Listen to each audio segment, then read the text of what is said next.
This is the UW-Madison Campus Voices mini-movie. I'm Troy Reeves, head of the Oral History Program at the UW-Madison Archives and Records Management Services, and today's narrator. This mini-movie describes the first Teaching Assistant Association, or TAA, strike.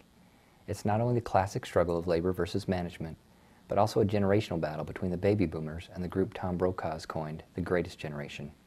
We have a lot to cram into our YouTube-mandated 10 minutes, so on with the show.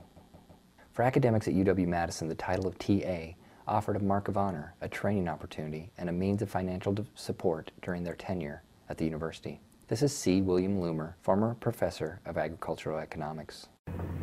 The TA, teaching assistant appointment, is basically a kind of an award that you make, a way that you, something you have to offer promising graduate students as a means of supporting them while they finish their graduate studies.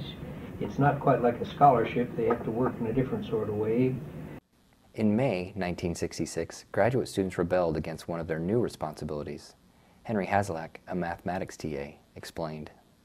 Some of the TAs felt that by giving Fs to people, they were sending them to Vietnam, so they felt that they had a special problem, and they formed to decide how they were going to deal with that, and they separately sent some statement to the chancellor, I believe, at that time. The graduate students soon acknowledged that they faced other problems as TAs and reorganized as the Teaching Assistants Association on June 28, 1966. They quickly turned their attention to bread and butter issues, which Patricia Russian, a TA in the German department, described. The salaries in all kinds of departments, but especially the foreign languages, in no way reflected the amount of work that was being put in. For instance, in German, the scale for German was based on a time when in the German department, teaching assistants were paired up and taught a class together. Mm-hmm. And so, essentially, they only taught half the hours the class met. By the time I was here, the teaching assistants were teaching all the hours, and on our own, we were just trying to run the courses. The association underwent fast political and ideological changes in its first years, but TAA membership exploded only after students learned about proposed legislation in the Wisconsin State Assembly. Henry Haslack. The legislature decided that it was going to cut out-of-state tuition remissions. In other words, everybody would have to pay out-of-state tuition, which was a big chunk of money. And we were down to about 8 people then, 7 people from English, which was very politically active at the time, and myself. So we thought that the right thing to do was to take a strike vote. So we put up ballot boxes in all the departments and took a strike vote over this and announced that 1,500 TAs, it was about 2,200 at the time, or not that many, that's the chancellor's estimate, probably 2,000. We're going to go on strike. Claiming over 1,000 new members, the association pressured the university to respond. Yet Chancellor H. Edwin Young, a former professor of economics and director of the School for Workers, reluctantly agreed to work with the TAA only if TAs demonstrated their desire for representation through an election. With this election, the TAA gained a structure agreement that allowed the union to form a collective bargaining relationship with the university. That summer and fall, bargaining was stalled primarily by the union's call for educational reform or educational planning, which cost the union support from faculty. Pat Russian. The one that was impossible to get, essentially, was our educational planning clause. And in retrospect, it was very clear why that was so tough, but we were so naive then as not to understand that anything that would fundamentally alter the power relationships of the university would be the most threatening. The bargaining teams did not reach an agreement in 1969, and the TAA set a strike deadline for March 15, 1970. In early March, TAA members voted to strike. This is Professor James Stern, a former member of the Industrial Relations Research Institute. Unfortunately, from their point of view, that they were not able to say, look, we've made a great victory. We've won everything that all TAs wanted, because outstanding was this issue of academic control of classes. And once we got it down to that issue, the faculty was not about to give that up, and the faculty was ready to support the administration completely.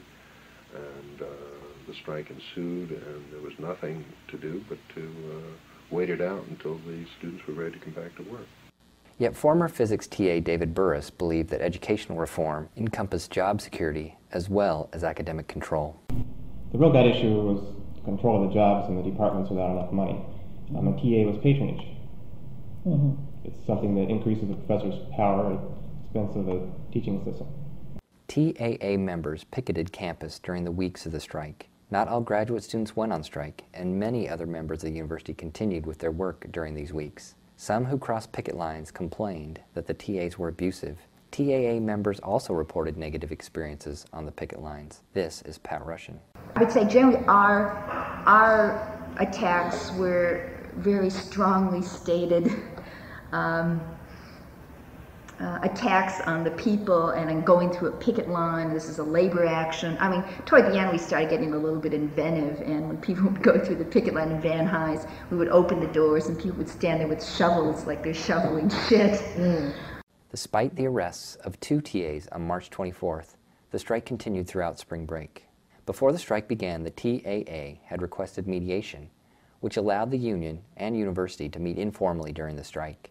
The mediator and representative of the TAA suggested that the contract could simply ignore educational reform. The university drafted such a proposal, but the Stewards Council of the TAA rejected it on March 30th and recommended that union members reject it at a forthcoming meeting.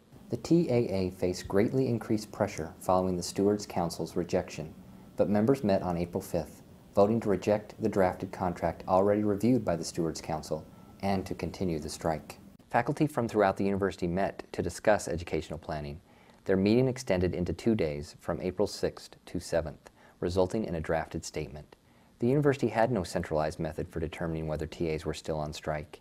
Nevertheless, administrators targeted individual TAs from 4 departments and physically confirmed that they were not in their classrooms during section meeting times. They then contacted the chairs of these TAs' departments. One of these chairs was Morton Rothstein of the history department. 4 department chairmen were asked to sign an affidavit that according to their records, such a graduate student was supposed to meet a section in such and such a room at such and such a time. And putting those 2 affidavits together was the proof that the injunction that had been issued had been violent. The next day, 21 students were served contempt citations for violating the injunction by continuing to strike. At a meeting on April 8th, TAA members met to discuss whether to continue, escalate, or end the strike. Escalation could possibly entail physical force on picket lines or property damage. This option was strongly voted down by some union members. Lasting for over 4 hours, the meeting concluded with a vote to end the strike.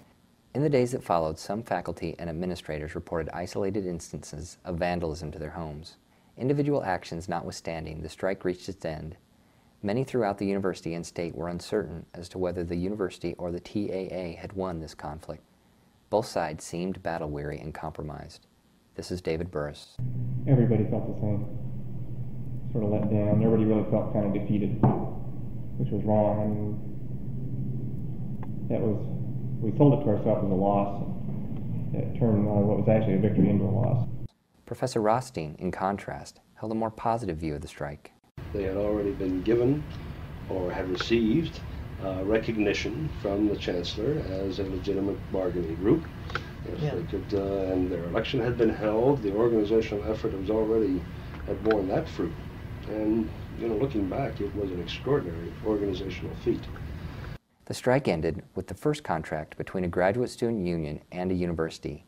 TAA members accomplished something entirely new and did so with little outside support. The association has continued to provide graduate students with representation for more than 4 decades. Thank you for listening to this mini-movie of the TAA strike of 1970. Check out our Campus Voices website for more information about this historic event in UW-Madison's past. And return to the site this summer and beyond for more mini-movies on UW-Madison history.